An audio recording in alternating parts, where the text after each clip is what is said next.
Second, Chairman Glassbach. Okay, so today is April 28, 2020. This is a meeting of the North Kingstown School Committee. Again, pursuant to Executive Order number 20-25 issued by the Governor, this meeting is being conducted electronically. We'll call the meeting to order.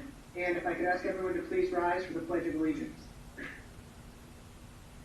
I pledge allegiance to the flag of the United States of America and to the republic for which it stands, one nation, under God, indivisible, with liberty and justice for all. Thank you. Next, Madam Clerk, if you could please call the roll. Mr. Glassbach? Here. Mrs. Hildebrand? Here. Mr. Mather? Here.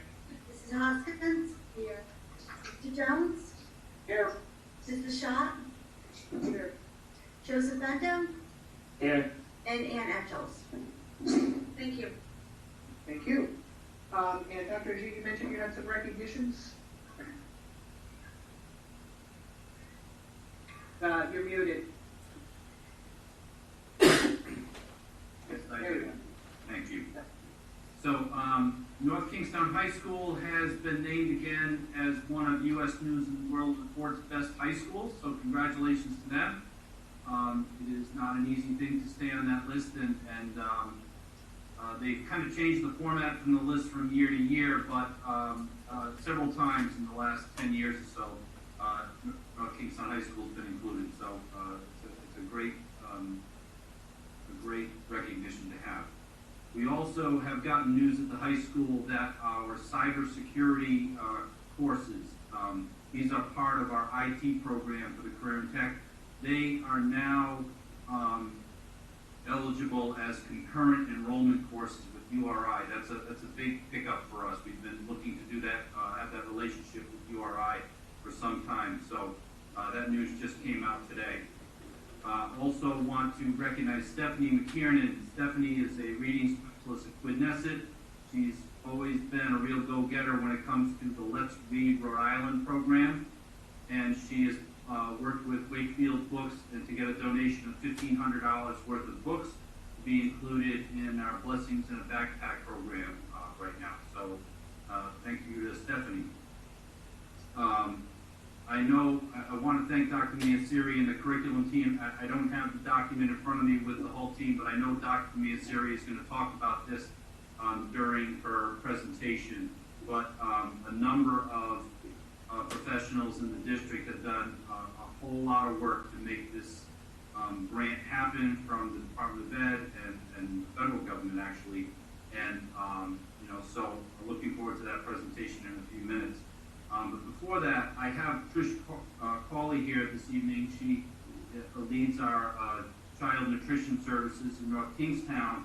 And Trish, you've been doing incredible work around the district, feeding kids who need to be fed. That need still continues even though this crisis is going on. And I just happened to witness it last Friday. I could not believe the DMS cafeteria. It looked like a major food warehouse all by itself.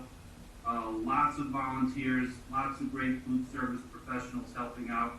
And I know we have a new partnership with the NK Food Pantry as well. And Trish, if you could unmute yourself, if you wouldn't mind telling everyone a little bit about what's going on in those two areas.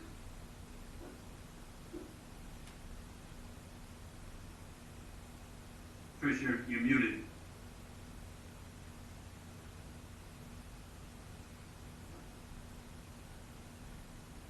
There you go. There you go. Greg, could you share me as a co-host and I'll pull up a slide? I think I can do that. Did you hear how it started? I'm finding my list here. Hold on.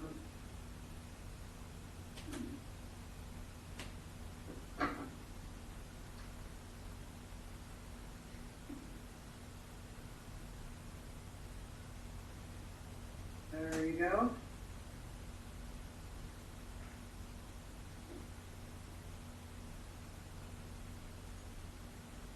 Did that work? Oh, now I can't hear you though. Understand you much better if I can sound different, Trish. No kidding, yes, it's been a while. It's my alter ego, Greg. Yeah, technical I'm difficulty. unmuted. Oh, you can't hear me? Yes, you I can can. hear you now. Oh, yeah, okay. We're good. My assistant. All right, tech support. If you watch Saturday Night Live's latest episode, they did exactly this, where the daughter was helping the dad, but she was mad at him and turned him into a banana on live TV. Don't give her any ideas, Greg.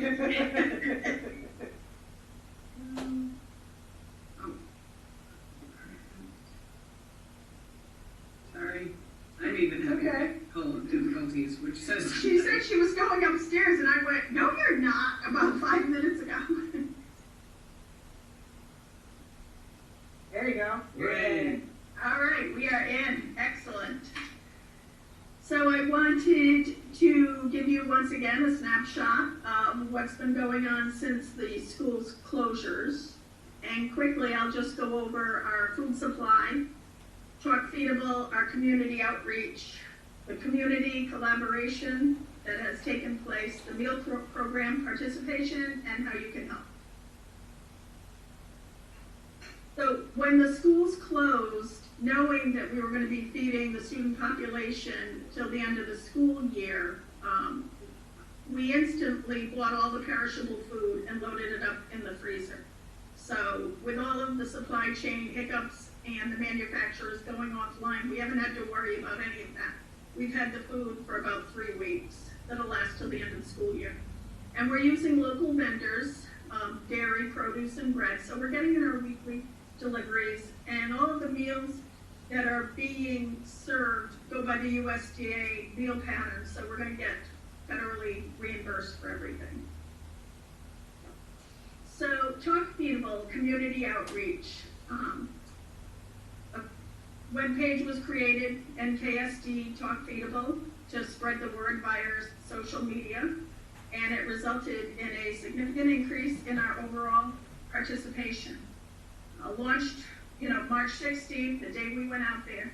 We posted 35 times, and we've had over 57,000 engagements on our posts. And it's called Talk Feedable because I don't care for the word end hunger. I feel like we should talk feedable. We're able to feed the community, and all we have to do is talk about it and put it into action.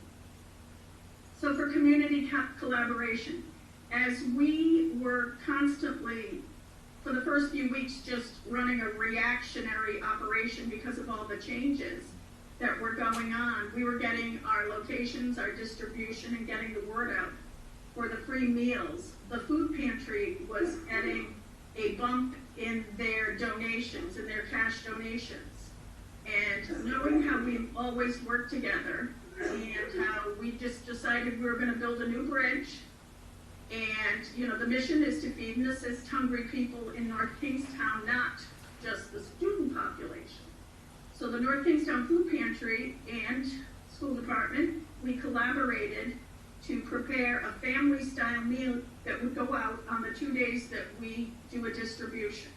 So that the evening, when that parent has come and picked up the food for 3 days or 4 days, depending on the Tuesday or the Friday, they're able to go home with a fully cooked meal, and all they have to do is heat and eat it, and just sit down as a family. None of the stress of the meal preparation.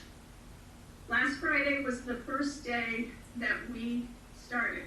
We call Fridays Free Grocery Friday. It's 4 days worth of breakfast, lunch, and snack for the students. And we served 484 students. And for the family dinner, the students with the parents included, we served 772 turkey dinners out to the community. So the total meals that we distributed that one day was 4,644 because we're distributing 4 days for the kids.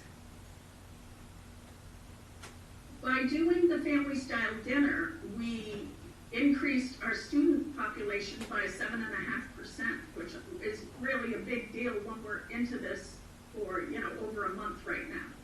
What the food pantry has committed is to sponsoring a family style dinner twice a week for 3 weeks. Today was our second day. I don't have our numbers from today, but it was just as successful. So, we, the community, can easily make a difference because we already have the logistics, the distribution, and the resources set up for the next 3 weeks. So what I was hoping is that everybody can visit the North Kingstown Food Pantry website, go to the donation button and click the yellow donate button. PayPal, cash, checks, major credit cards. And the reason why I wanted to highlight this was because the food pantry has committed to 3 weeks worth of 2 meals a week, but that does leave us with 4 weeks till the end of the school year. And here's a couple of the pictures of the posts that have gone on Facebook. And if you see the gentleman in the white hat, Dr. O'Shea, he was helping us out on Friday. The person on the top left-hand corner is Leslie Frazier, who works in our department. And I must say, Leslie got over 8,000 engagements, but Dr. O'Shea, you're only at 4,500. So I think we need to have a new photo session. Well, you got me from behind. That's probably the issue. What's that? Yeah, you got my backside. It's the worst side. So. And I wanted to give special thanks to the teachers union. They came out on the 16th. They helped out tremendously on the food distribution, including when we went into the online learning. For the first week, 2 weeks of online learning, they were still in the mix of it all.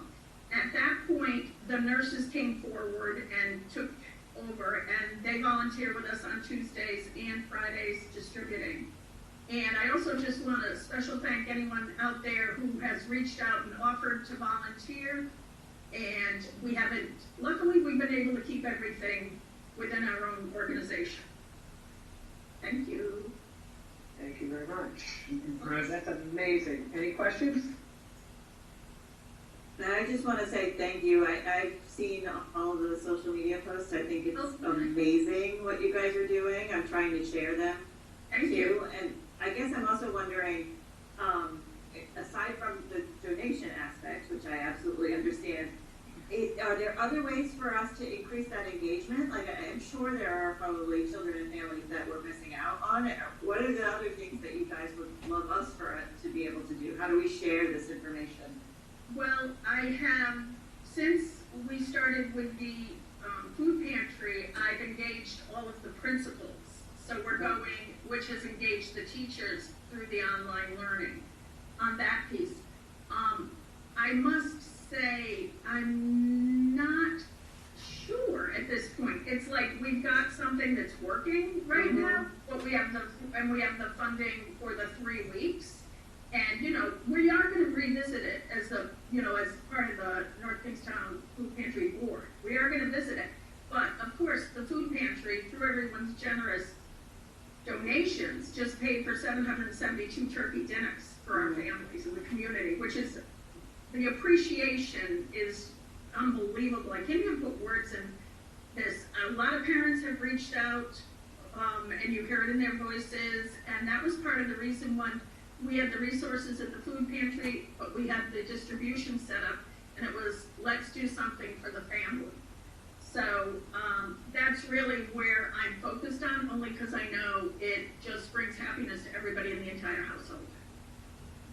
But if So you maybe have there's- ideas, I'm willing. I love the concept of the partnering with the food pantry, and I think I understood it just because I was kind of paying a little more attention, but I'm not sure community members understand that partnership yet, so that could be something that it gets articulated a little bit more clearly, and I think if we do that, it might drive more donations to the food pantry that way. What I will send over to be distributed is the flyer that goes into the bag with the family. And what we are doing is for Friday and for today, we did an overall, an overview of the food pantry. We're going to be doing the vacation nutrition program next week, but we're also going to tap on the seniors because there's grandparents in households too, our senior program. So what we are doing, and you'll see when you see the flyer that goes in every bag, so, but that's only reaching the people who are already getting the bag. Mm-hmm. So, I agree with you as far as getting the word out there. I think it's amazing. You guys are great. Thank you very much. Okay, thank you very much. Let's see, I'm gonna switch this over.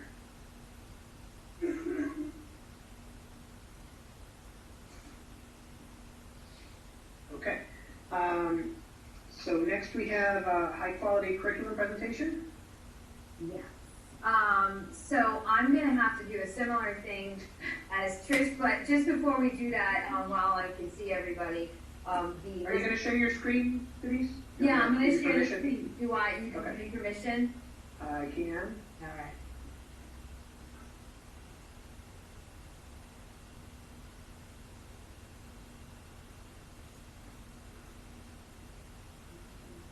So you should be able to do that. Hold on, I just got to where I need to be first. Like I said, we all are living in a Saturday Night Live skit these days. All right. I'm not seeing my, here it is.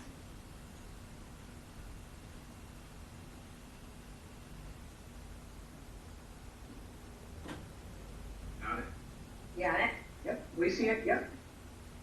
I'm waiting to see it now. Okay, there we are. So the journey started last year, and I just before we start, Phil did say that I had the name. So Lori Degnan, she is a DMS ELA teacher, and then Tiffany DeBosco is a teacher that represented Wickford Middle School as an ELA teacher. And we had a committee of 6 basically. Allison Palladino is on this. Barbara Marr is on it.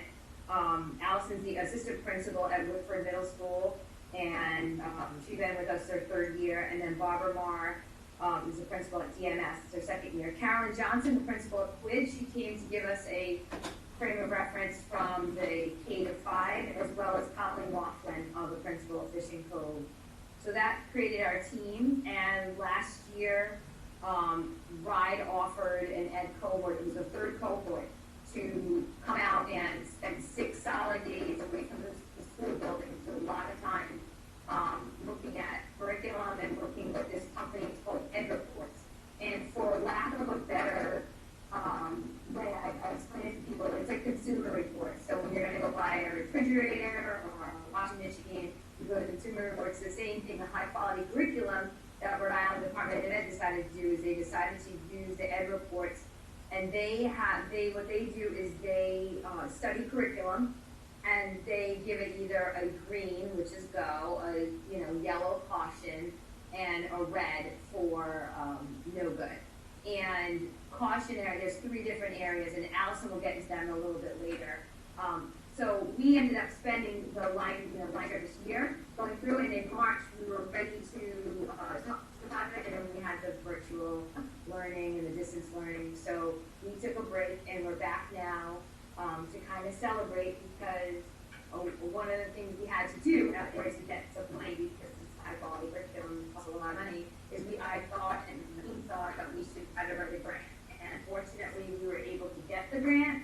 And this is just going to walk you through what we did behind the scenes, and then at the very end, there's some budgetary stuff that talks to you a little bit about the budget. So let me keep going. So RIDE defines the curriculum as a standards-based sequence of planned experience where students practice and achieve proficiency in content and applied learning skills. I put that on there so that everybody has the definition from which we were looking. An overview of this presentation, it will go through the legislation passed in 2019, the low ends, the Common Core state standards, the high quality curriculum materials, the vision for literacy in North Kingstown, the needs assessment we did, the scope of the work we'll be doing, the deliverables, and the budget.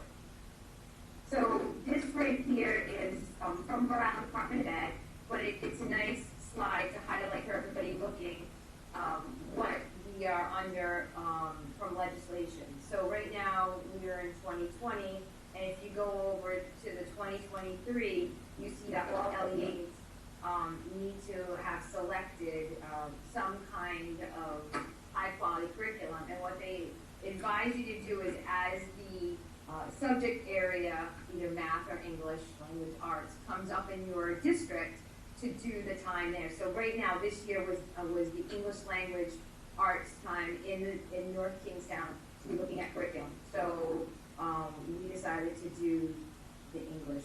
Other districts right now are looking in the math area. And so anyway, you'll see by 2023, we have to also have math. Currently, we're very fortunate because at the elementary level a few years back, Michelle Humbert did some work, and we are in our 2 final years to get the math through grades 4 and 5 at the elementary level. So that will be taken care of. We still need to look at math in middle school, and we still need to look at English language arts at the elementary level, and of course, like the high school, just to be sure what is fine. So the bill requires broad curriculum frameworks, and so Lee has said by this June, they will be putting out, identifying about 5 different examples. I know it says 2021, but they keep talking to us about what they were going to say was, so this year, because there's a certain amount of curriculum that goes through this whole ed reports process, what they're going to be sending out to all of us, all the different districts and states, they're going to let us know what curriculum has gone through ed reports and who's gotten the green light. And if you have the green light, those are the curriculums that they like you to look at. So we keep going. And you could, I'm not even talking about 2025 with the science. I know it's there. We're not even looking at that yet. So what your parties of legislation, and the 3 different quotes are there. We have to select one of the high quality curriculum materials, which we, going forward on here, I'll show you what we're choosing. They have responsive to the LEDs, which our commissioner is actually a proponent of multilingual learners, and it also needs to support culturally responsive practices. And fortunately, in our district, we at all levels are doing a lot of culturally responsive practices already. So that lends itself nicely to continue that process going through. And then finally, curriculum implementation plan and professional development. Again, I can't say enough of the research that we've done that, there's a lot of well-intended professional learning. It doesn't always have a big plan. So an overarching thing that we worked on with this particular curriculum work is that we made sure that we had professional development and that there was a plan to go with it, not only for the educators that are actually in the classroom teaching, but all the referral supports that go with it, the special educators, the multilingual learner teachers, speech pathologists, things like that. And then right now I'm going to pass it over. Barbara, can you see this? Yes, I can. Okay. All right, so looking more closely at our schools, and in particular the schools we're going to start this highly qualified curriculum, we look to the RICAS scores of Woodford and Davisville. Can you switch that, Denise? Oh, yes, sorry. That's okay, thank you. So looking at this slide, which is something that, Denise and I have spent many an hour looking at, disaggregating, and certainly the aim and the target of this new highly qualified curriculum is to target these scores. As you can see, for a whole school, Woodford has 73% that are meeting or exceeding the standard or the expectations, whereas DMS has 47%. The goal of RIDE is for to have at least 75%, so Woodford is definitely approaching, but DMS has a lot of work to do. So that's just one thing. Then there's also the differences between our whole school meeting expectations, and then the difference between our whole school and then the subgroups. Our economically disadvantaged, our differently abled students, and our English language learners. We're particularly focusing on our differently abled students and our English language learners, and we need a highly qualified or we need a new curriculum that will definitely address the needs of these students. And having this curriculum is definitely going to support the teachers with different strategies and supports to reach those students so that they can begin to make the progress to meet the expectations that have been set in the RICAS tests. Forward. Okay, so all highly there we go. All of our highly quality curriculums, we thought were addressing the Common Core standards, but what the Common Core standards don't provide is a complete scope and sequence, a course outline, or all of the essential skills and knowledge that students should have. Of course, they do outline the most important and essential skills that students need, but we really need a curriculum that will provide that scope and sequence, course outline, and the essential skills and knowledge that students can have. And also it will, which we'll speak more about within this presentation, is just an alignment across the schools and across the teachers with curriculum. We'll talk more about how our curriculums right now are teacher developed. They're not research-based whatsoever. They come out of the goodness, and a lot of research by our individual teachers, but obviously from our scores, we're not meeting the needs of many of our students within our district. So having this high quality curriculum will more encompass, or the scope of the curriculum's reach will be deeper, and it will capture our students who need to make improvements. And if I can just add to that, this is Denise again. So North Kingstown wasn't, the race to the top. I know you all remember that when it came through. And so North Kingstown at the time in 2010, 11, we received the race to the top. And one of the things a lot of the districts did is they joined the Charles A. Dina Center at the end. We ended up doing that. And there was a whole Southern partnership.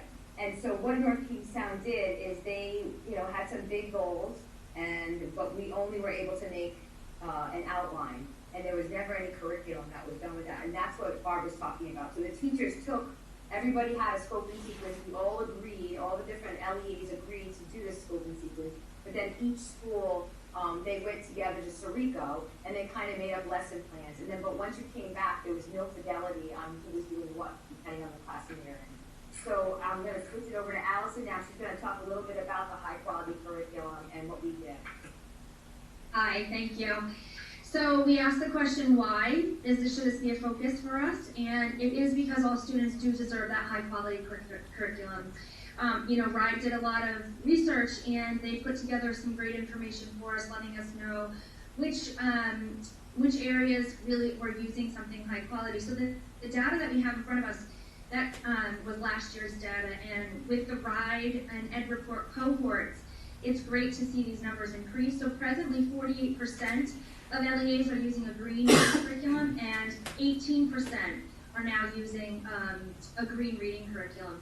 The purpose behind this high quality really is to eliminate that equity issue that Barbara was alluding to before. It really should not matter where our students go to school. It shouldn't matter which classroom they sit in or is in front of them. With a strong high quality curriculum, we take that element out. And this slide gives you just a general overview here, and through a national survey, it was determined that average students spent about 581 hours on assignments that were not considered high quality. And if you look at that second column, 127 hours spent off grade level on ELA assignments. That's kind of astounding. That's in one school year. Now, this wasn't an intentional issue. It's just, it is what it is, especially when a curriculum is homegrown, like North Kingstown. We have a homegrown curriculum, where teachers are spending an exorbitant amount of time using Google and Pinterest and teacher pay teachers. The data is 96% of teachers will go to Google searching for lessons. 75% of them will search out either teachers pay teachers or Pinterest. Teachers were never trained to be curriculum developers. Their skill and their craft, they were trained to meet the needs of students, and they really need a strong foundation in order to do that. This is also data collected by RIDE. This is last year's data, so I'll give you some updated information. This came from RIDE's annual curriculum survey, And it reveals that if you're looking at the partially meets expectations, presently right now only 1% are partially meeting. Curriculum that has not been rated, it's up to 28%. Areas where they are meeting expectation, again, has increased to 18%. Locally developed curriculum is at 49%, and curriculum that does not meet expectations is down to 4%. So there is great movement forward, but again, we need to make sure Kingstown is getting onto that meets expectation. So what does quality mean? So we talk about quality of instruction or a curriculum, and we are talking about the alignment to the Common Core standards as Barbara had addressed, and also the shifts in curriculum. Next slide. Next slide. So here we are talking about the 3 shifts in instruction that this high quality curriculum includes, and we talked about having regular practice with complex text.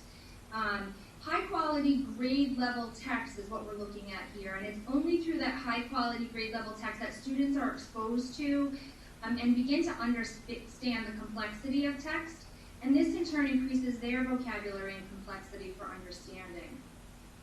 When they're reading, speaking, reading,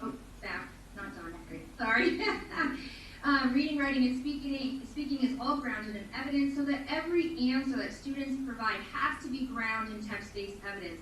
No longer is it okay for students to read a story and say, well, she's brave, the character's brave.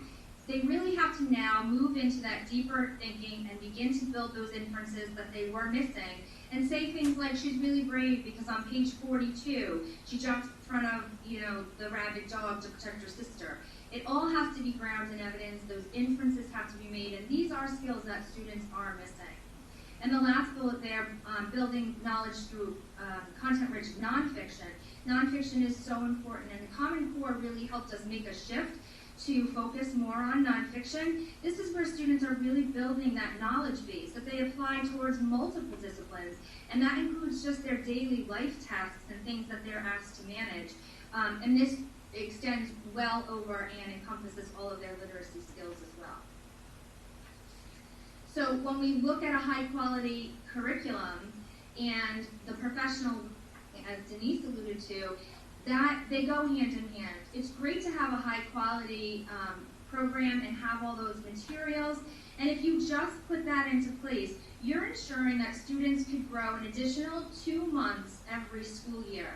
But when you couple a high quality curriculum with the proper professional learning, you're now talking about increasing student learning by 3 months additional every year. We're talking about curriculum-specific and job-embedded professional learning. This can happen through the publishers. It can also happen through district coaches and coordinators.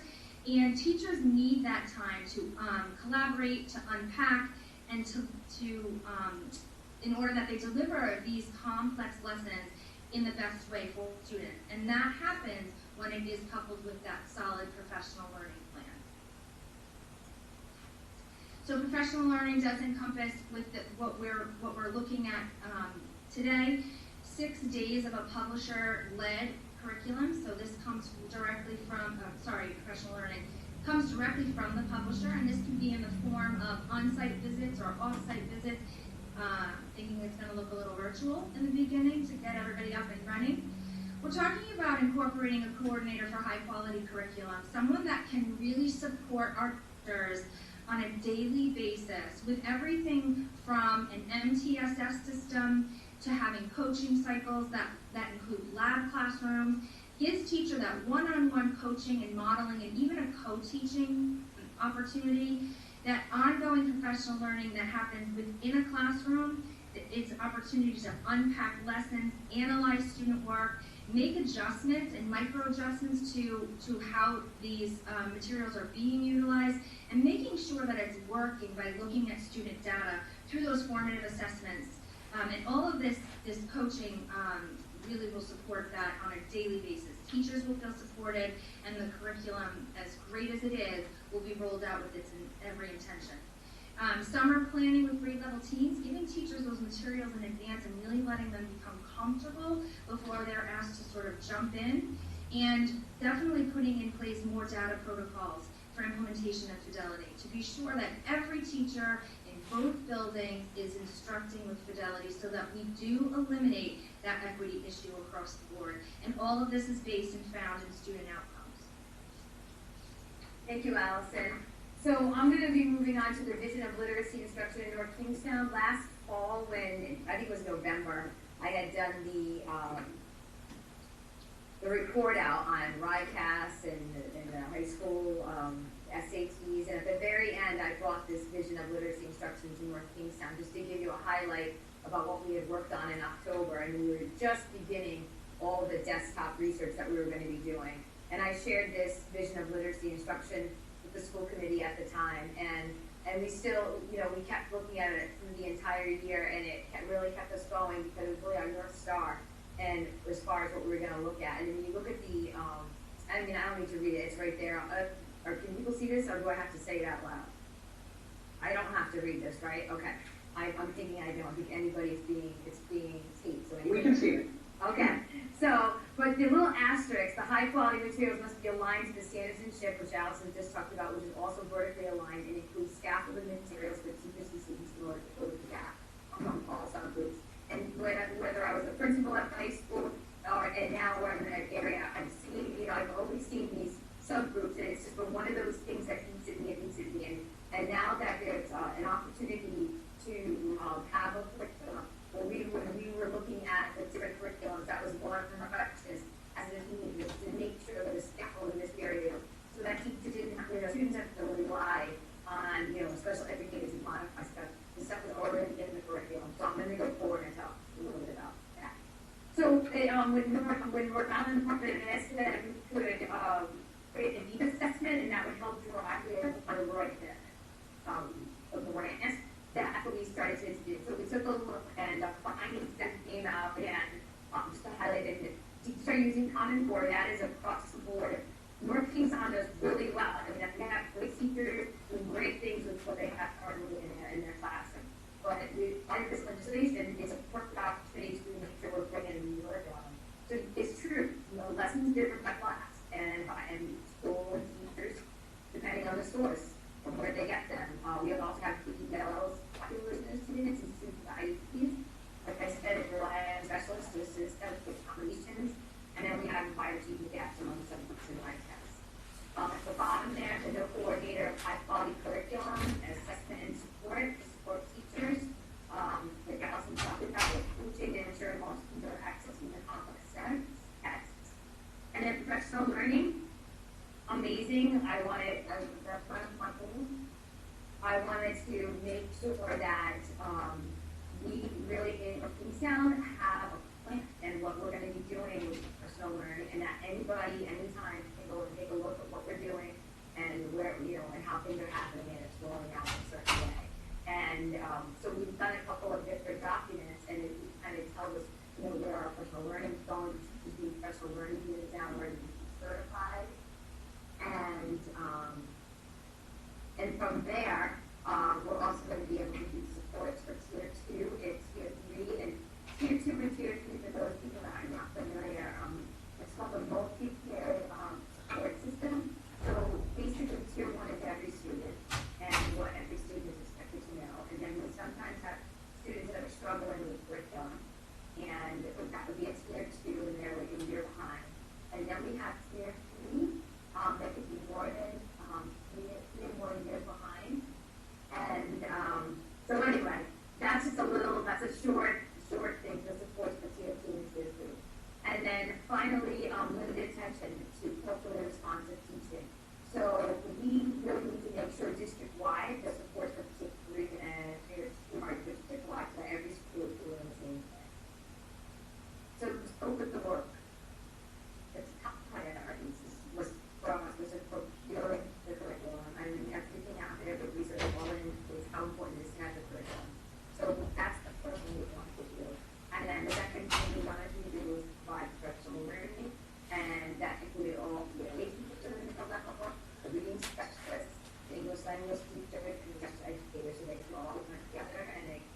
I'd like to have, a coordinator come in to get to work, not only at the middle school year, but then looking to adopt at the elementary level, have that person really, educated, on getting a standard line and differentiating from everybody that needs it, and the levels of priorities that we've talked about already, and yes, that's the environment systems instruction, and also the teaching.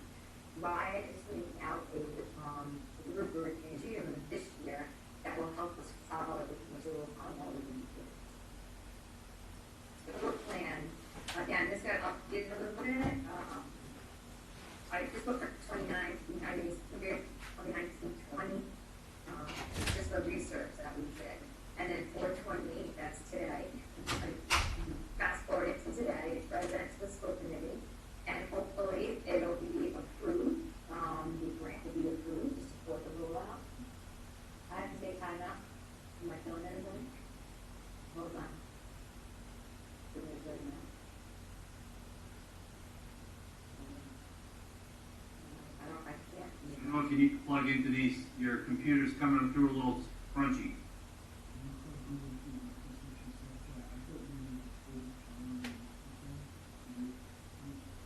Am I garbled? You know how Eric sounds? So the unit sounds slow, you sound crunchy. So try plugging in. Okay. It's okay. This doesn't work. This is the one I was on. This goes up? Oh my God. So we're getting this.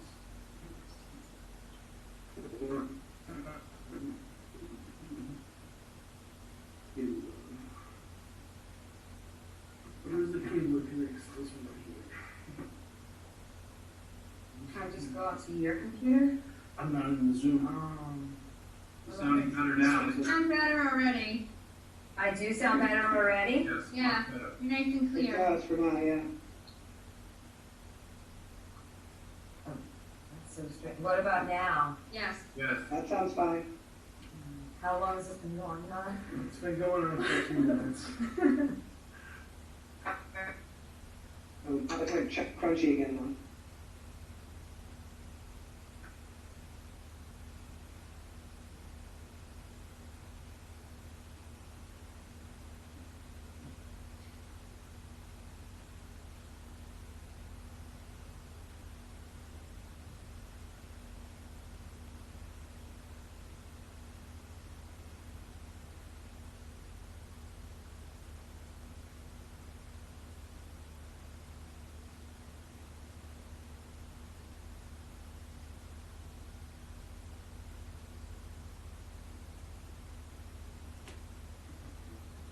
Nothing really. Back. Okay, can you hear me now? Yes. Yes. I'm gonna do my best to wrap this sucker up. You gotta start. You gotta start all over, Denise. We didn't hear you. Just kidding. Oh my gosh, Mary. I'm totally kidding you. All right, so the deliverables, hopefully I ended up on that, there's gonna be, if the proposed grant will be approved. And if that's approved, then we're gonna procure the consultant, in lieu of the coordinator right now for this year. And then virtually meet, hoping that Mary and I can virtually meet with Source for Teachers to discuss, all the fall and spring sourcing that we're gonna need, so we don't get caught up on that. Then, over the next month, we're gonna be conducting survey interest in MTSS teams, so we can have a viable team and make sure that we have everything represented in all levels. And also work with this, special educators, and then audit the number of teachers who are engaged in evidence-based literacy. So you can see there's a lot of stuff, even though we're virtual right now, behind the scenes, there's a lot of things that are being done, to make sure that this curriculum is going to be ready to roll out. So we have to go back and meet with the ed report team and the consultant. We have to create and distribute baseline surveys for teacher attitudes, because we want to, I always like metrics. I want to make sure that whatever we're doing and to the degree to which that is improving. So I need to know a baseline of where everybody is and what their attitude is, and to make sure that the professional learning that we're giving them is something that's working, and otherwise why do it, right? So that's one of the things we're going to be doing in May as well. And then scheduling this publisher. And then the final deliverable that I have here is exploration of professional learning opportunities for MTSS, because Nicole Bucka, was working on some bridge software over with RIDE, and so we're going to be talking to her, and we're going to have release time for the ELA teachers.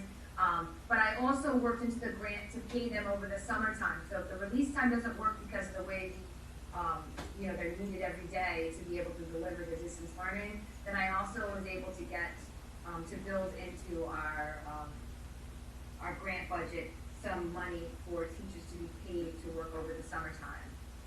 And then establishing the teams, because there's three different, believe it or not, there's three different support teams. One's on leadership, one is on academic, and one is behavioral. And then the parent information, we can't forget about the parents. We talked to the students regarding this. We've shared information with parents, but we really need to have that overall engagement. And then finally, update the draft calendar for professional learning to be completed for 2020.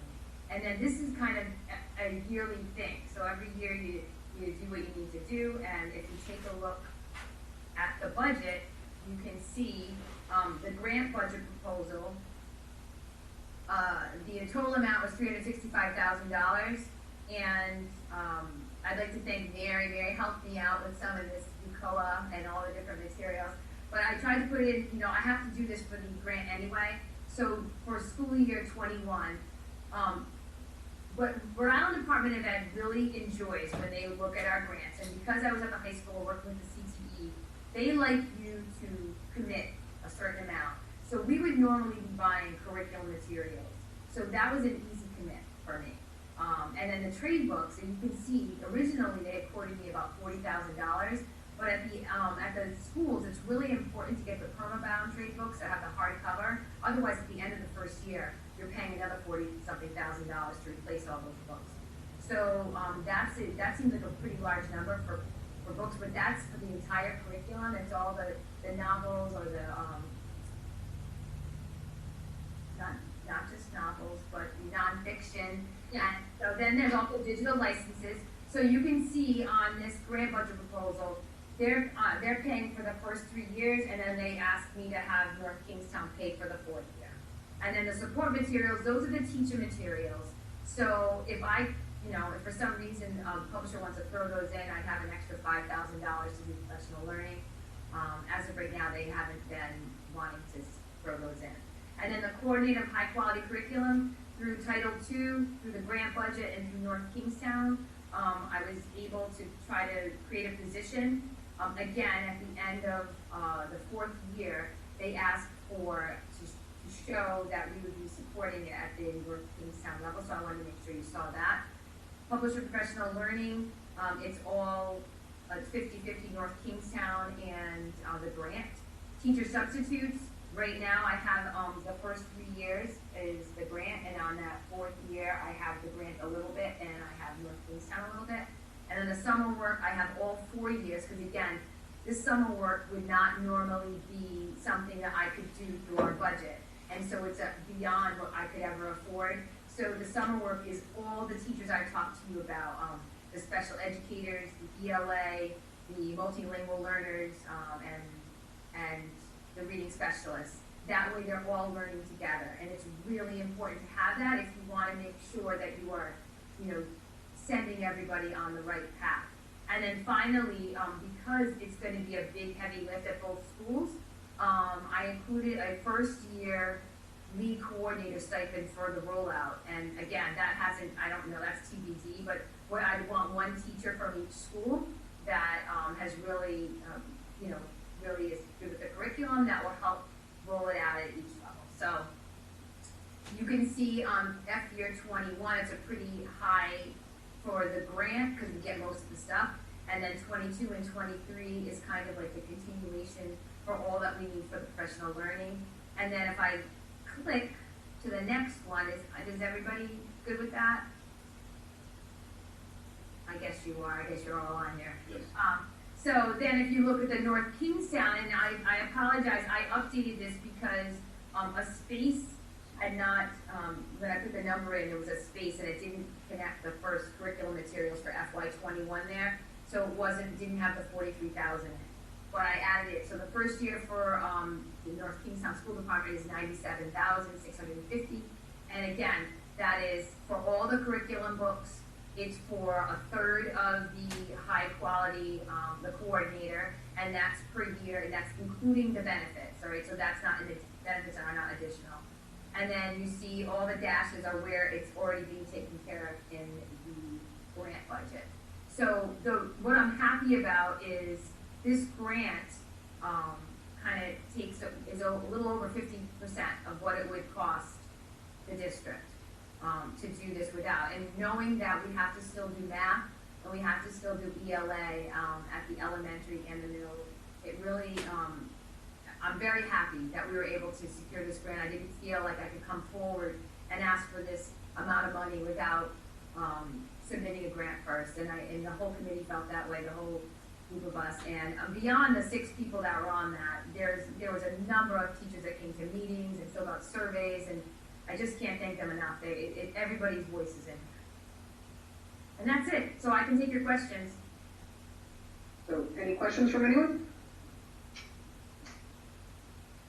If I could start, I'd just like to thank Denise for all of her hard work. This was a mountain of work, and all of the teachers who joined her in this. It's amazing work. It's what we need right now, and fortunately, there's a lot of grant money coming from the Department of Ed.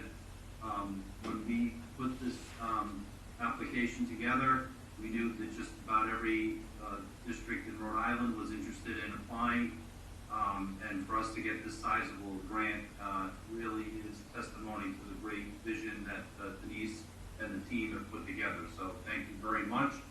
And this is a great thing for us in terms of just the commitment to ELA in the district, and how this is going to give us a big boost. Again, thank you very much. Any other questions or comments?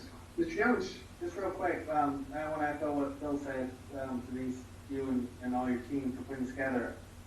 I would just add, because it's one of my pet interests, is that when we talk about subgroups in the LA, we don't forget gender.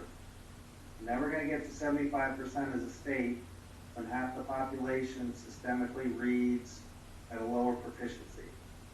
So I would just ask that you all keep that subgroup in mind when it comes to ELA. We will, and that's not the first time I've heard that, so I do understand that. So that is your thing. I don't feel like it's new. And it's hard because they don't have it as one of the subgroups that they populate, but we will definitely add it to ours. I mean, RICAS data, 309 school districts, 295 that have measurable results, not less than 5% proficiency, 74% of females score double digits or higher. I don't know why RIE doesn't acknowledge that, but I would hope we would, at least locally. Thank you. Okay, if there aren't any other questions, Dr. Mtss, I'll say thank you very much. And we have that a little bit later on in our agenda. We'll get to there. So next item are citizens' comments on our agenda. Ms. Sealy, if you could just check and see if anything came in late. I have a number that were emailed. All of them speak to something that we're going to talk about a little bit later, which is the situation with our school bus contractors. And I just want to make one sort of global note. We don't respond to individual comments as a committee under normal circumstances, and I don't want to now either. But the situation has changed a little bit since these were written, and I'll address that when we get to that part of our agenda. So here are the citizens' comments that were submitted today, and I'm going to read them from the point of view of the speakers. So when I say I mean them and not I. So it starts, first one would be Lori Howard, and she's at 125 King Philip Drive in North Kingstown. And she writes, and I'm going to speak a little quickly because some of these are pretty long, and we do try to keep them to 3 minutes. My name is Lori Howard, and I've been a school bus driver here in North Kingstown for almost 9 years and a resident since 1965. A year ago, I put in a letter of intent to become a school bus contractor. I was approved and purchased a 2-year-old Freightliner school bus from New England Transit in Tingsboro, Massachusetts. I became a contractor with the knowledge that MKSD in good faith would pay me for the 180 days of school. As a contractor and driver, I and my fellow contractors and drivers have provided exemplary, loyal, and safe service for the transportation of all students in North Kingstown every day, no matter the weather, no matter the dangerous conditions that we face. Now we are out of work due to the COVID-19 pandemic. Out of work. Where is the loyalty from our school department? We are receiving no help and no cooperation from said school department. How can any of you sleep at night knowing we are struggling every day to get ends meet? What money we are getting from unemployment is minimal at best. I have a payment to make on my bus every month, as do others. We help you every day of the school year. Now you need to help us, please. All we ask is for open-mindedness and to be treated fairly. The realization is that some of us do not need money. The realization is that some of us do need that money to survive. I am sure all of you are getting a paycheck. What about us? We should count for something, surely. Please work together with us, because the only way we can make it through this crisis is to work together. Please make the right decision and help us so we can continue to help you in the same manner we have for over 90 years. Loyalty, prompt, friendly, and safe service. What more could you ask for? Next is from Joyce and Bill Hannon. They didn't give an address. It says, I'm hoping that North Kingstown School Department will do the right thing for our town's bus contractors. They are there for our kids every single day of the school year, keeping them safe no matter the conditions or situations. Love the North Kingstown bus contractors. Next is from Chuck Breton. Also didn't give an address. It says, I've lived in North Kingstown for 40 years. I've served on the town council for 2 years, and I drove a school bus in North Kingstown for several years. I understand that the bus contractors in town are not being paid. I am a bus contractor I'm a bus driver for the Narragansett School Department. The first thing the superintendent did was to tell transportation that we would receive our pay during the shutdown. That was a huge relief. I feel strongly that the town bus drivers should be paid as well. The money was budgeted and you can always count on them. They should be able to count on the school department during a time of need. Thanks for listening. Next is from Danelle Cooper. It says, my name is Danelle Cooper. I am a school bus contractor. I sincerely hope you will consider reasonable compensation for us in regards to the hardship we are facing due to the corona pandemic.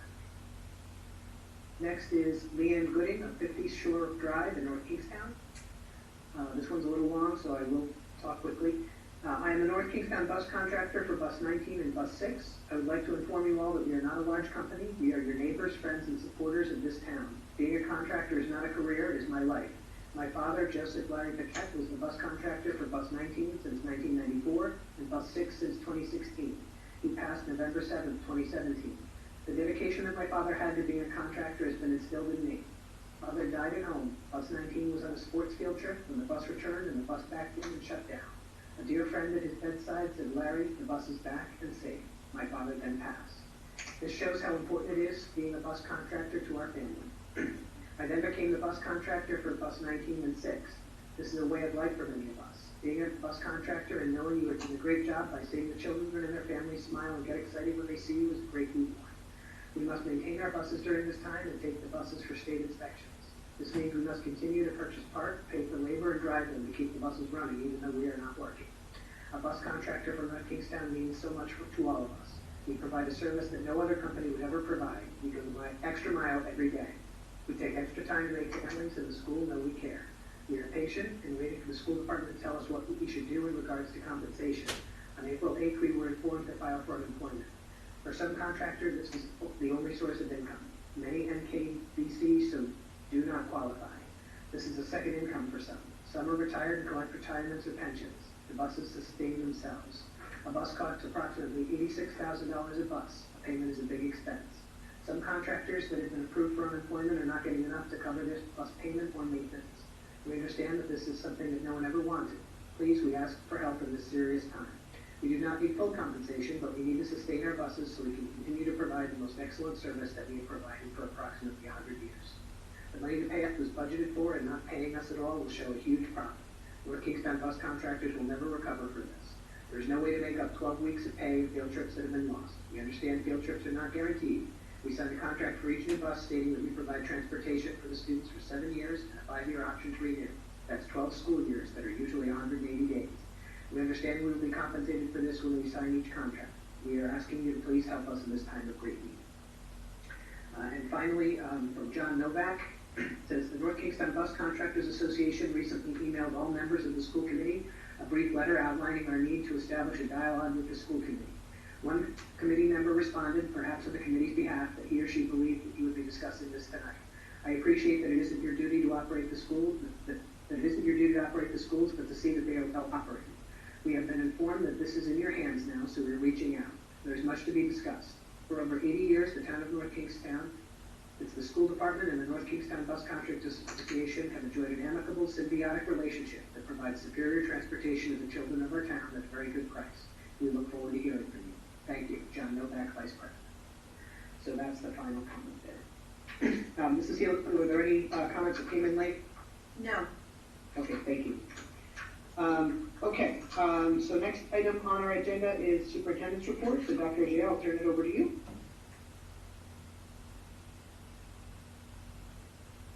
You're still muted. Thank you for that. Okay, now you go. Yeah, I don't have anything for superintendent's report, that I will not, I'll make my comments when it comes time for the budget discussion. Okay, thank you. Then, moving on to routine items, I'd ask for a motion to seal the executive session minutes of April 28th, 2020. So moved. That was everyone, okay. Okay, so Jenny raised her hand, so Ms. Hoskins, motion for Ms. Hoskins, I think you said so moved. And Mr. Mather, I think I heard you make a second, is that correct? Okay, thank you. All those in favor? Aye. Aye. Any opposed? That passes unanimously. And I can disclose that no votes were taken in this evening's executive session.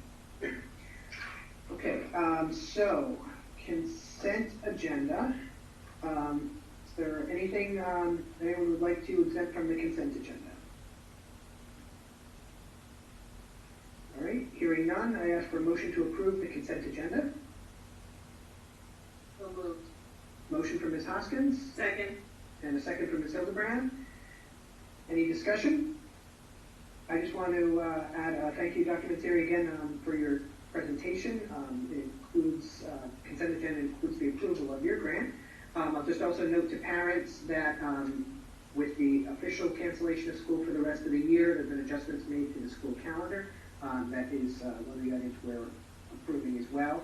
And I just want to highlight the resolution that we're approving, which is asking our General Assembly members to please make sure that they do everything that they can and request the General Assembly and Rhode Island Department of Education support the appropriations that they had originally given us earlier in the year due to the budget impact that would have, which will be part of our budget discussion going forward too. Unless there are any other comments, all those in favor? Aye. Aye. Any opposed? That passes unanimously. So for unfinished business, anything on the 2019? Greg, I'm budget? confused. Oh, yeah.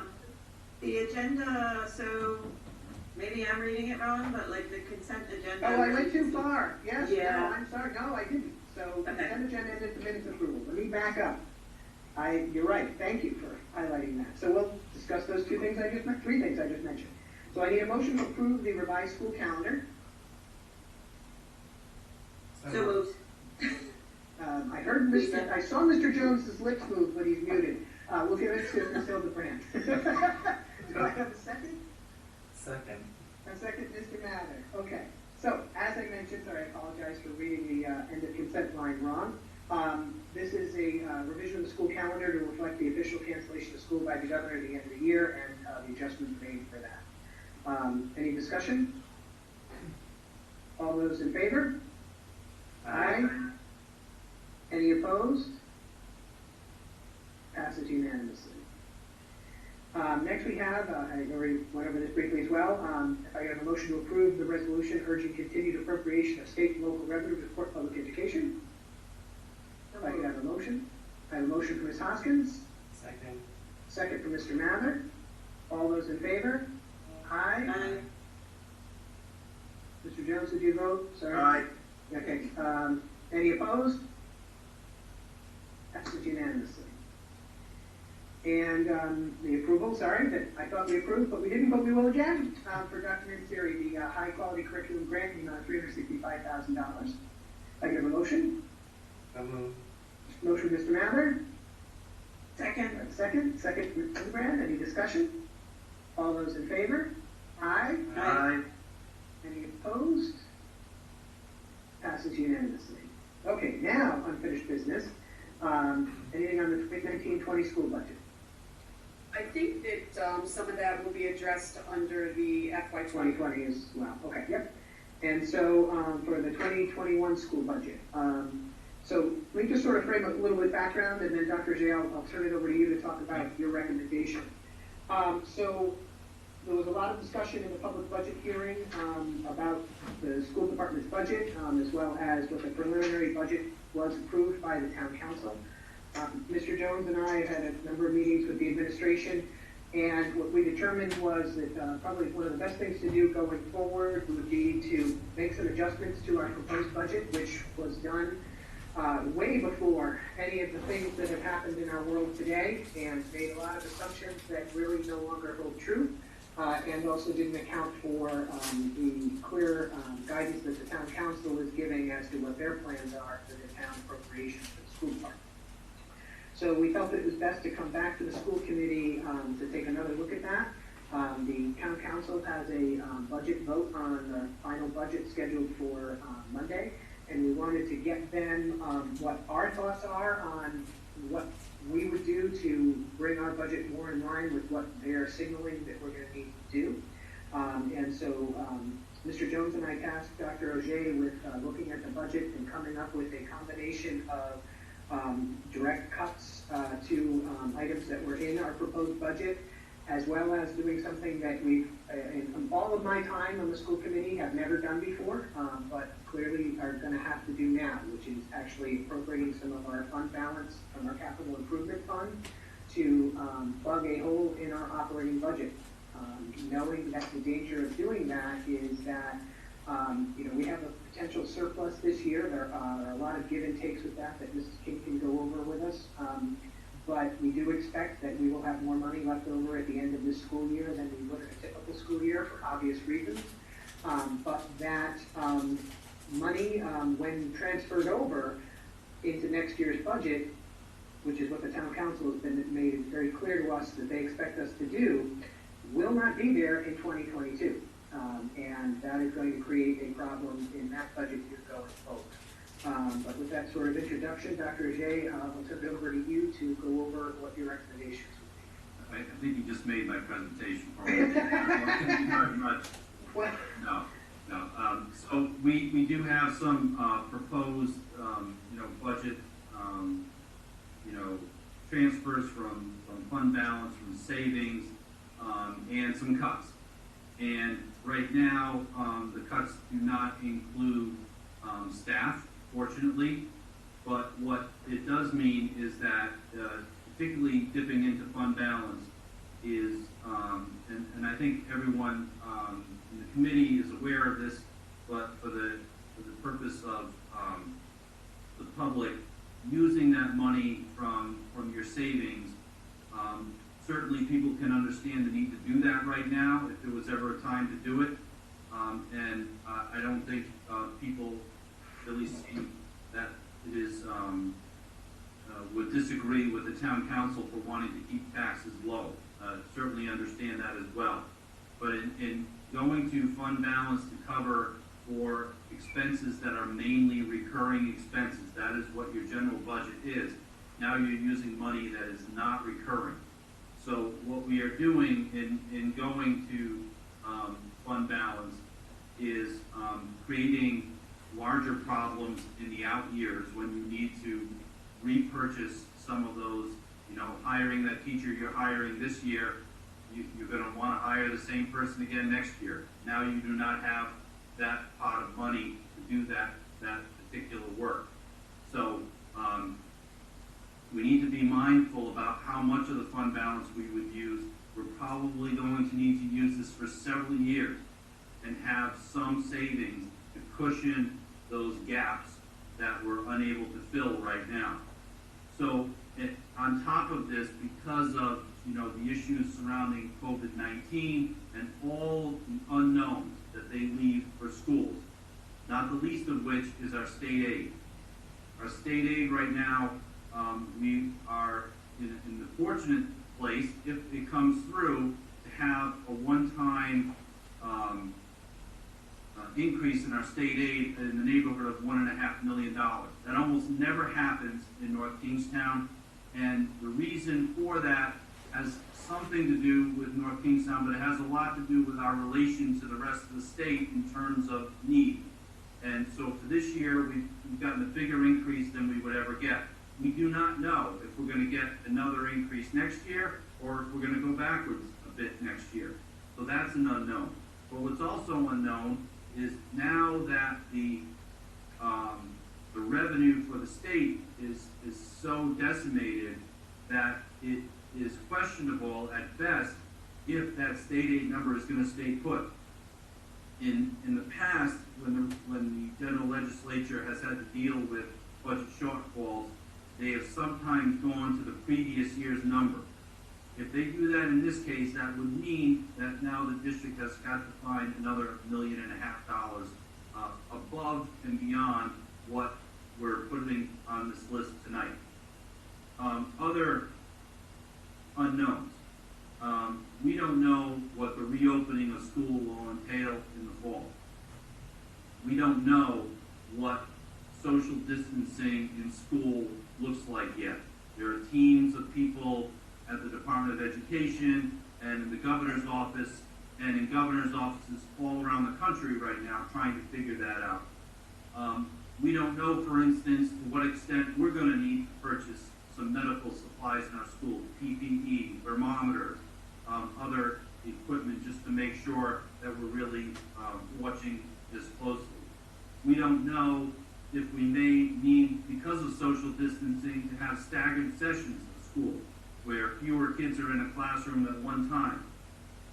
We don't know what it means for cafeterias. We don't know what it means for athletic programs. There's just so much that we need to figure out with the help of the governor and the Department of Health over this summer, that to say with any certainty that I know how much money we're going to need and what we're going to need it for, that has never been more in question. So on top of moving money from fund balance, what I just want people to know what we usually use that for and what we've been using it for in the last few years. We've used it for security. We're going to have to put some of our plans on hold in that regard. We've used it for equipment at schools, and for instance, at Quidnesset right now, we're hoping to do something with the HVAC there. We have a fix for it, but it needs a much more significant fix, and we will not be able to do that right away.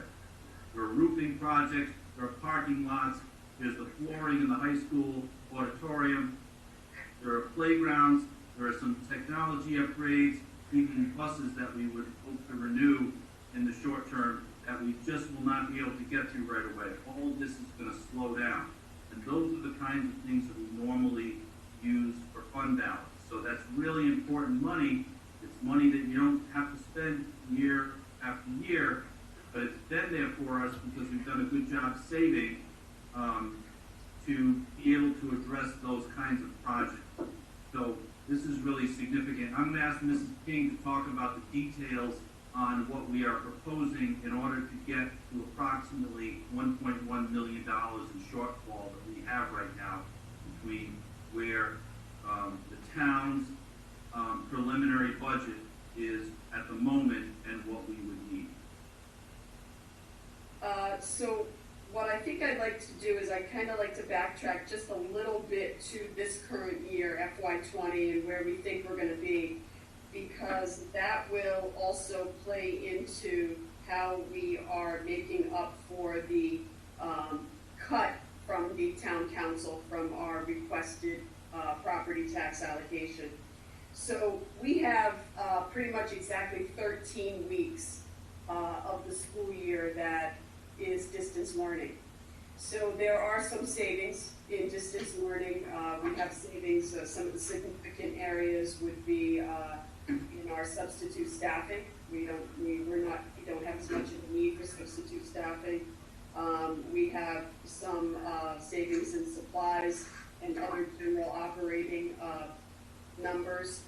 And we have a savings and maybe even not as much of a savings as we thought. I know a lot of people out there are thinking, okay, great, you're not using electricity and you're not heating the buildings, and that is absolutely a true statement. What many people don't understand, though, is in order to get the low commodity rate that we get, those rates are based on minimum usage that we're not meeting.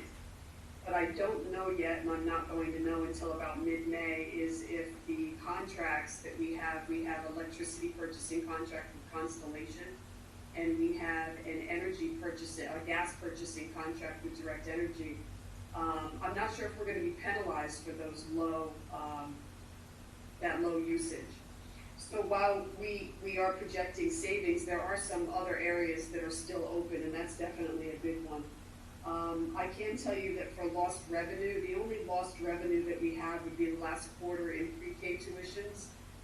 We are not charging for pre-K general education tuitions for that last quarter. That's about $25,000. Our investment account, because we manage our own cash account, those numbers are a lot less than what we had hoped they would be, because obviously interest rates are really dropping as all of this unfolds. And one other unknown that I know that Trish Cawley is working really, really hard on, but I do believe that the Food Service Enterprise Fund is going to go a small deficit. I'll have much more information on that as we get into mid-May and see how her partnership with the food pantry works out. That really is going to help. But the fact that we're not serving lunches, and that the lunches that we are serving, we will get some federal reimbursement, does not mean that that enterprise fund is going to be whole, because there is losses in paid lunches, some other catering, and some additional staffing costs. For example, the staff in that department actually technically will be working an extra week this year because of them working during school break. So there might be a small deficit in that department as well. But even with all of that said, right now we are believing that our deficit is going to be in about the 1.5, not our deficit, I'm sorry, our surplus is going to be about the $1.5 million range for FY20. So now we'll move into FY21. So the number that we're really looking for to cover from the preliminary town council property tax allocation is $1,949,000. So I know there's been a lot of different commentary, but the fact of the matter is that the school committee requested $55,855,000, and the town council appropriated just about $54 million. So there's a $1.9 million or so cut, unfunded, in our numbers. So I know that it's been reported $1.1 million, but the town council is assuming that we will budget additional state aid. So the real cut is really $1.9 million. That's why you see that at the top of the schedule that I presented to you. So in order to cover that $1,949,000, we are budgeting the additional $791,000 in state aid to education. And as Dr. Ajay indicated, that number is very much up in the air. The other bigger concern about that is that we know pretty much unequivocally that is not going to continue going forward. We have seen a couple of other districts who have had large swings, and we've actually had some large swings in our state aid number, but they've been in the other direction. And I actually have information from RIDE that pretty much says, you know, it exactly says, not pretty much, it exactly says you should try to save some of that money, because we know those numbers have swung wildly over the last several years. Compounding on top of that is that next year is the last year of the current 10-year funding formula. So that number is really concerning to me. It's concerning to me for next year, and it's concerning to me on a long-term basis, and it has been for a couple of years. The next amount, we are committing to using a third of our projected surplus, so that's $500,000 to start plugging that hole. The next item is, it's my understanding that the town council appropriated $400,000 in capital funding to the school department for FY21. And while the funding of capital from the town council, it does not come every single year, unfortunately, we are requesting that that number be reappropriated to general fund. Because we are unfortunately looking for a lot of money, and to commit that to capital is probably going to put us in a position where we're going to have to lay off staff. We are going to have some savings in healthcare. I budgeted 5% for health and 3% for dental. Those rates are coming in at 2% and 0.6% increase respectively. But the one thing that I do want us all to keep in mind is that sadly we have employees whose spouses are losing their health care, so they're going to need to be jumping onto our health care, and that's going to really actually represent an increase in cost to us. So I did not take the entire estimated $150,000 that budgeted difference represents. We are recommending that we reduce some classroom technology at $50,000. That represents some smart boards that are old and that need to be replaced. We are recommending a 10% cut to the athletics program, in which we will, Dr. Ajay and I will work with our athletic director to determine where that can be best cut, keeping in mind Title IX requirements. Property insurance, that is a savings because of some changes we made in the contract this year, so that carries forward. Summer school at the middle school and high school level is a $15,000 cut. That I know Dr. Ajay wants to speak to a little bit more. We will run summer school if there is the need, and we will have to figure it out somewhere else. The summer school is another unknown. We're relatively certain that it will not look the same as it normally does. But we know that RIDE is putting together a lot of summer offerings, and there may be a call to districts to assist with that. So we're kind of in a wait and see about what summer programming will look like this year, and that may be an area that we need to kind of backfill from some other source. But for right now, we feel comfortable that the regular program probably will not stay exactly the same, so the $15,000 we can do at the moment. The rest of the spreadsheet, the RIIL spring fees for referees, that's a fee that we pay in the fall, and the RIIL has committed that they will carry that forward as a credit to next year. That's an estimated $10,000. So technically that means that we won't need to put that money out next year. And then we're also recommending a 10% cut to after-school clubs and activities. That's about $6,500, and I will also work with the principals on some of that. We will obviously not make cuts to educational clubs and activities after school, such as homework clubs and whatnot. We'll look towards some other items if we have to. So also just to repeat, the school committees over the last several years have really done a really great job with allocating fund balance toward capital needs, because as we know, Dr. Ajay and I have constantly commented that our capital is ill-funded. So unfortunately, there's going to be quite a few things that we're going to have to defer going forward, but we understand that these are very unique times. Lastly, just about the food service fund, one last thing I do want everyone to understand further is that although the food service fund is an enterprise fund, if there is a deficit, we are not allowed to, by law, cover that deficit with fund balance in the food service fund. That has to be covered by general fund monies. So although the food service is carrying somewhat of a fund balance, we cannot fund a deficit through that. So if there is any deficit, that has to come out of general fund. But again, like I said, I'm hoping that it will be very small, but that is based on the work that Trish Cawley has done with the food pantry, because otherwise I think we'd be looking at more of a surplus, more of a deficit than what we've seen in past years. So I'm all set there, Bob.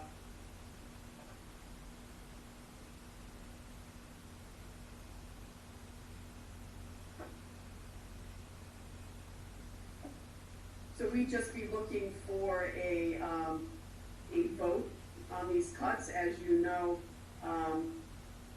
if there is a reduction in state aid, or those state aid numbers don't come back in, or if there's something else that happens on the town council meeting next week, we're gonna have to come back to you with more cuts.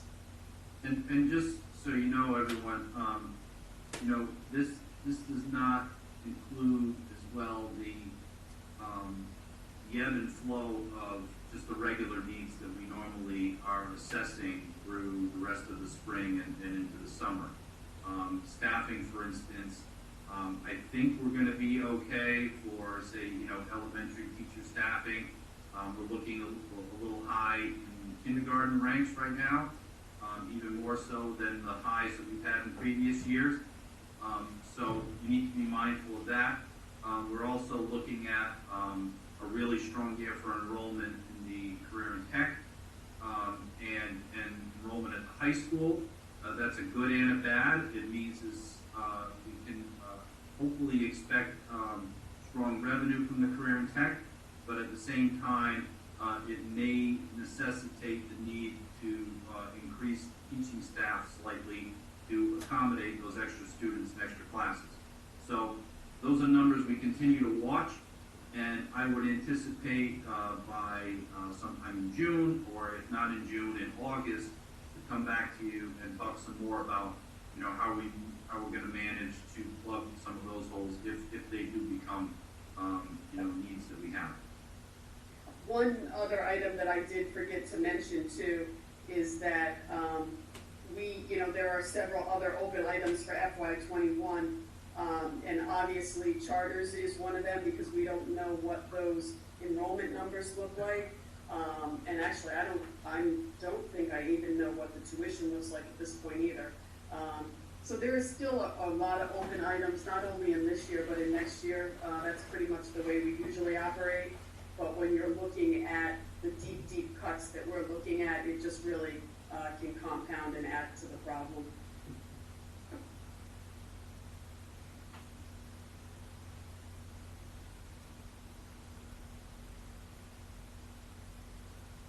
Can I ask a question? You mean another one? Go ahead.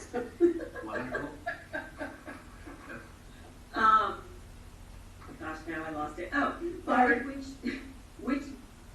when will we know about the state aid? Like, is there a definitive date by which we will have an answer on that? Well, in normal times, we would know by June 30th, which is late.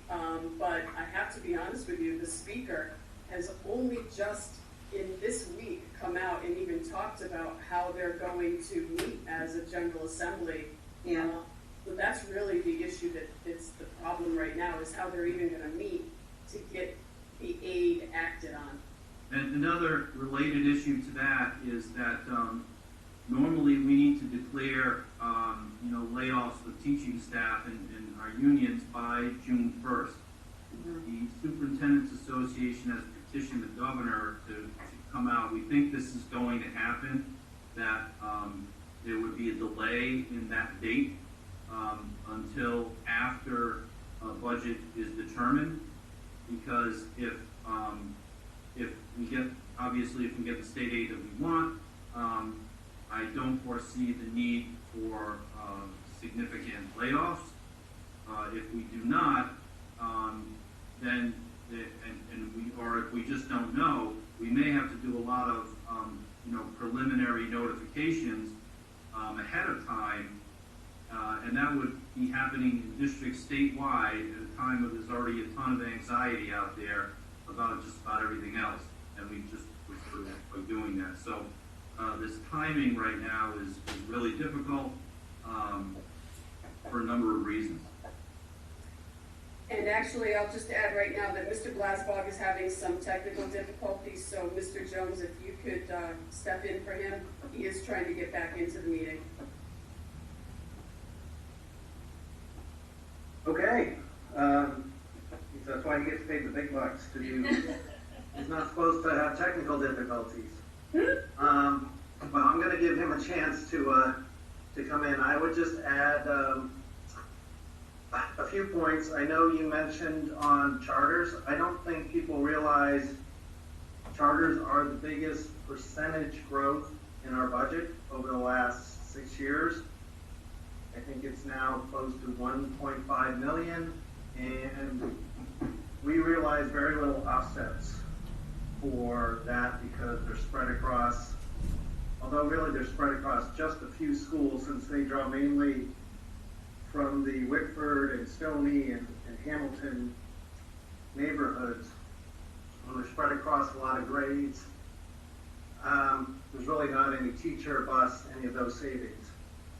I'd also add some of the other variabilities going into FY21 that were highlighted, the electricity, the potential sped, and I think that's things Greg was going to mention. A lot of unknown. I would add my personal commentary. I understand the dilemma on the $400,000 for the capital account. I personally would advocate not to do that and to ask the town council to appropriate $400,000 from fund balance as a one-time coverage for that. But either way, there is going to be some opportunity cost for that. So hopefully that's Greg now, and I will let him take over. Bob, can you say that again? Yeah. You would advocate for us to not, for the town to not give back that 400 towards our general. Well, I would advocate for it to stay in the capital funding because either way, there's certain things we're going to have to fund. Mm-hmm. And so to me, it's 6 of one, half does the other, except to say, I would personally ask, the town council to think about a couple things. One is understanding that an example for, which I think, and I apologize for a minute, I'm letting Greg. I'm back. Yeah, I'm letting you be back to being chair. Sorry about that. Lisa, I'd say two things. I would, make the general public comment, since I'm pretty familiar with Smithfield. They are a great example of what I think Dr. O'Day was talking about earlier.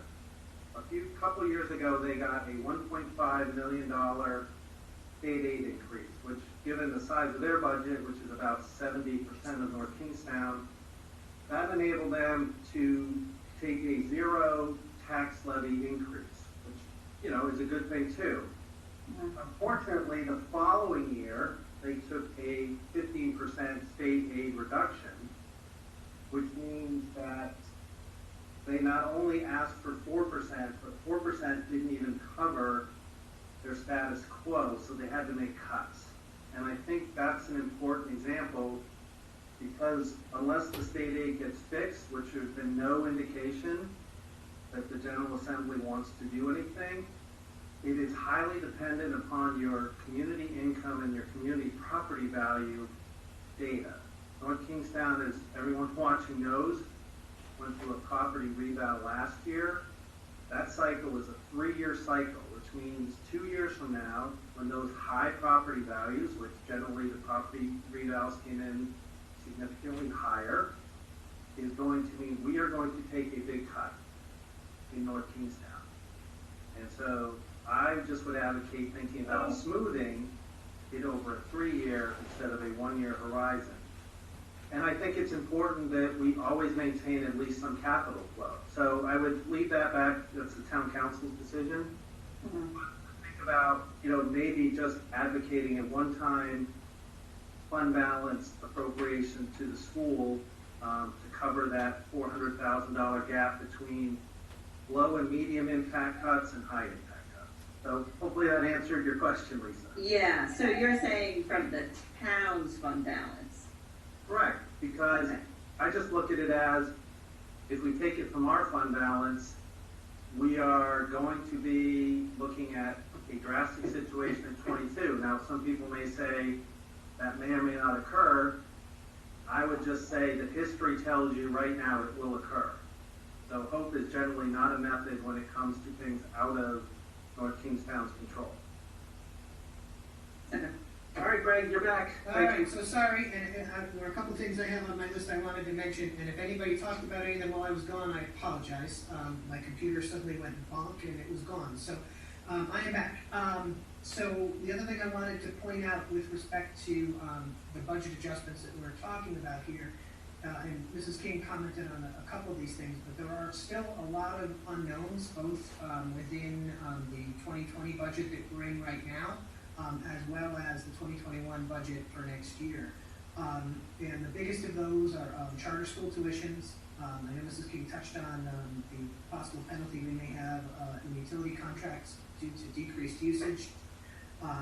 There's still some contract negotiations that we're working with our educational support personnel, as well as our school bus contractors.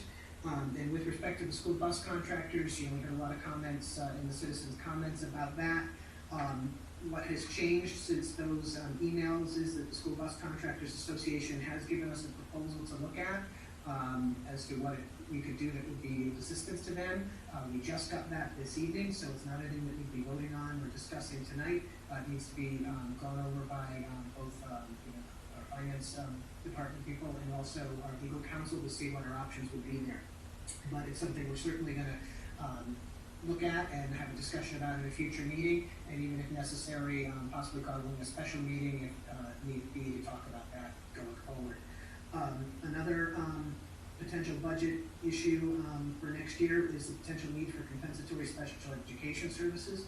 To compensate students for services the district's not able to provide right now. So there are a lot of unknowns, both in what our surplus might be this year, as well as what our needs for next year, and the biggest question being state aid.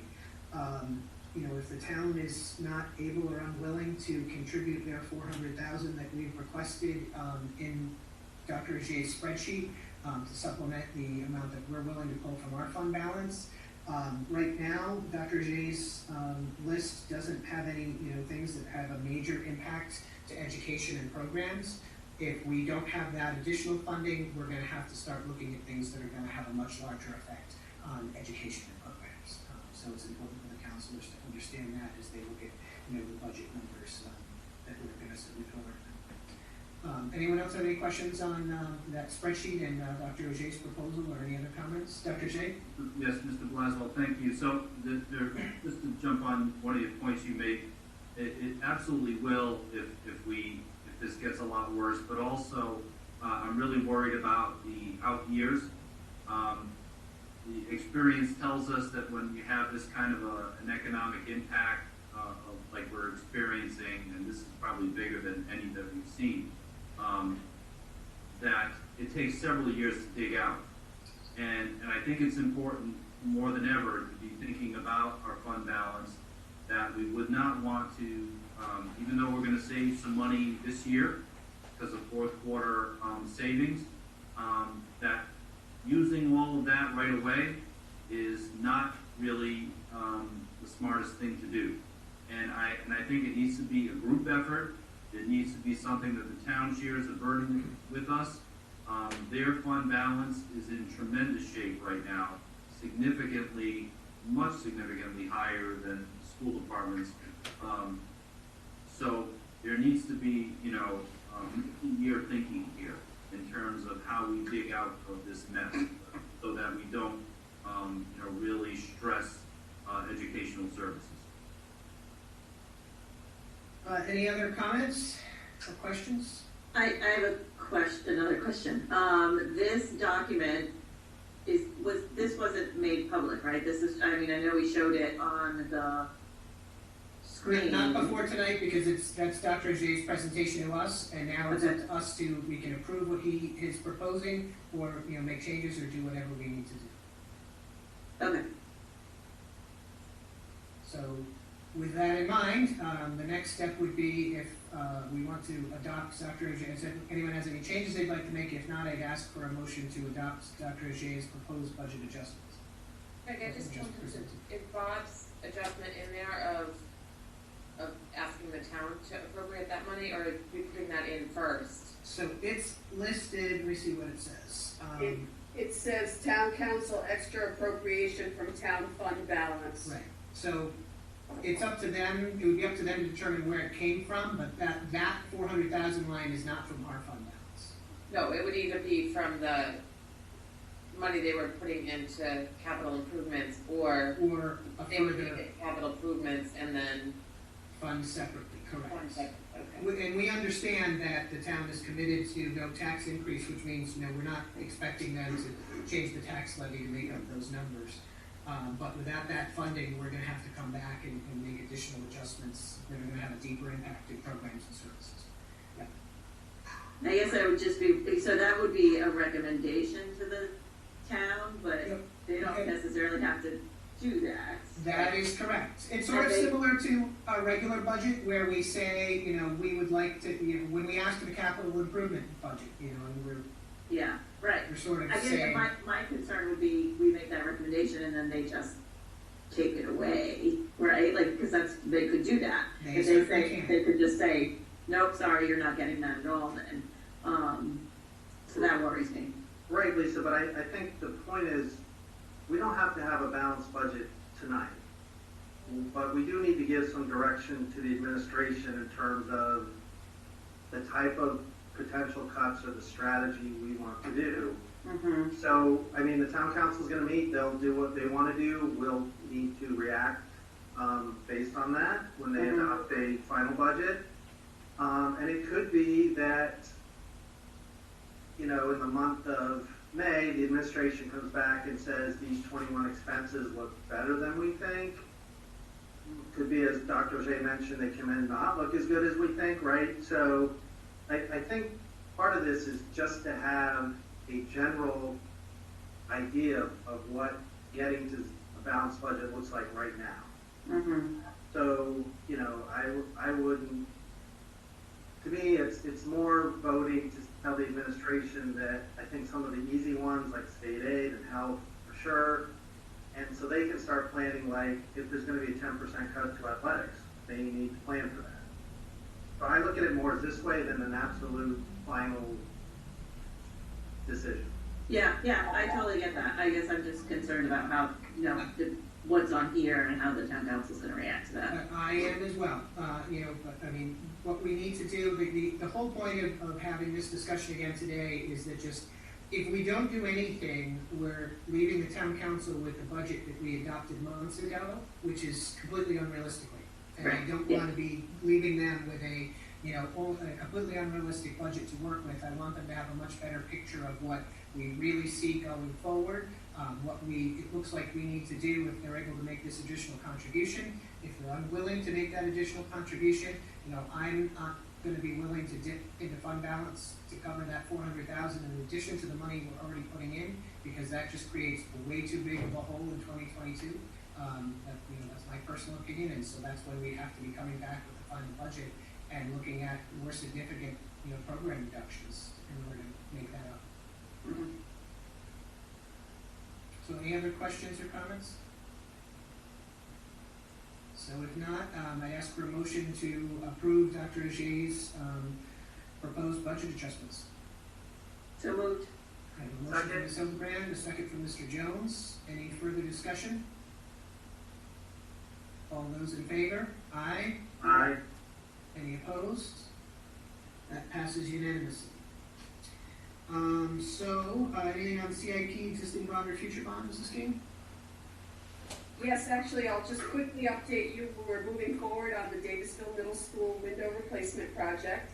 All those schools are going to be uninhabited for the rest of the school year. I'm not sure that project's going to start a whole lot earlier because we do need to have the windows delivered but we're still working that, and everything so far is still in line. And the town manager, Mr. Mollis, gave me, Phil and I, Dr. Ajay and I, approval last Thursday to award, the final award of the contract for the high school air conditioning project. I had a construction meeting this morning, and the contractor that's Allberg Construction is very certain that with no material delays, that we don't believe there are any at this time, they're gonna be able to do all 3 phases of that project, because they can get in there. They're gonna work 6 days a week from 6:30 to 3:30, and we're really excited to work with them on that project. We're moving forward on that. So far, so good. The athletic complex, getting the track, I will tell you, we're still trying to get a date on the laying of the track, but we do have some issues with weather. As you can see, it was the same thing that happened last year, a rainy spring. But we are in contact with, we have had construction meetings with Deepaforio, and they're in contact with their subcontractors, so we are still working that as well. Okay. Next, Greg, yeah. I'd just like to say, thanks to the administration for doing that. Thank the town council for expediting, and the town manager, for expediting the high school project, because that is our #1 infrastructure from our high school accreditation report. So getting that done before the next reaccreditation is going to be vitally important, because they're going to come back, and that was the #1 infrastructure thing. So thanks to everyone for getting that done, and hopefully the second and third floors will be much more inhabitable. Or we can have the accreditation people come in the wintertime. But no, yes, we'll get that done finally after much work. So the next item on the agenda are just disposal notifications and our financial statements that are in your packets. Mrs. King, will you be transmitting the financial statements over to the town council and finance director as well, so make sure to have those? Yeah, if that's what you want me to do. I have not done that in the past, but I would be more than I think happy. that's a good idea. Not sure why they can't link right into your school committee agenda, but I'll be happy to send it. That's okay, I'd rather be proactive there. And if that is all, then we have reached the end of our agenda. So I'd ask for a motion to adjourn, please. Who said that? Sorry. I think like 3 people said it. Okay, Mr. Mather, did you? I did say it. All right, so I'll give it to you. Do I have a second? Second. Second from Ms. Hoskins. It is much harder to figure out who was talking first now. It's hard enough, we were all at the same table. So I have a motion and a second to adjourn. All those in favor? Aye? Aye. Any opposed? We are adjourned. Thank you very much, everyone, for coming. Good night, everyone. Thank you, guys. Bye. Good night. Good night.